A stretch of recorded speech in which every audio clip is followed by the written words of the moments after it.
তো হ্যাঁ, একটু আমার জোরে বলবেন, জোরে বলেন। হ্যাঁ। জি, আমার বিয়ে হয়েছিল, একটা বাচ্চা আছে। আচ্ছা। আমার হাজবেন্ডের সাথে আমার ছাড়াছাড়ি হয়ে গেছে। সে ভালো ছিল না, মারধর করতো, এরপরে গাঁজা মদ খাইতো।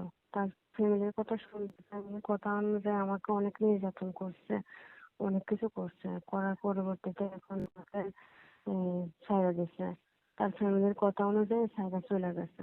তো এখন ইউটিউবের মাঝে আসলাম, আমার মেয়েটা খুবই ছোট, আর তাকে নিয়ে আমি আমার মায়ের কাছে আসছি। মাও বয়স্ক এবং চলতে ফিরতে সমস্যা। আমাদের নিজেদের একটু জায়গা আছে, তবে থাকার মতো কোনো ব্যবস্থা নাই। তো এখন মায়ের কাছে আসলে মা একটা ছোট বাসার পাশে একটা রুম নিয়ে ভাড়া নিয়ে আমাকে নিয়ে আসে। তো আসছি, আমার ছোট বাচ্চাটাকে রেখে আমি কোনো কাজেও যাইতে পারতেছি না।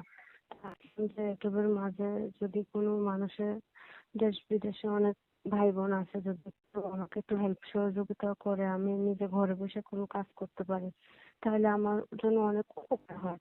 আর যদি ওরকম কেউ, আমার মেয়ে আছে, যায় না, আমার অবস্থা যায় না, আমাকে বিবাহ করতে ভালো হয়, কোনো খারাপ লোক না হয়, তাহলে মনে করেন আমি বিবাহ করতে চাই। আচ্ছা, আচ্ছা। সে যদি বিবাহিত হয়?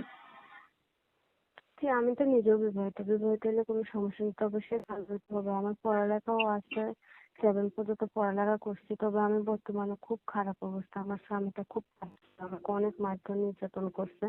আমি অনেক কষ্ট করে আইছি, দ্বিতীয়বার চাই না আর কষ্ট পেতে।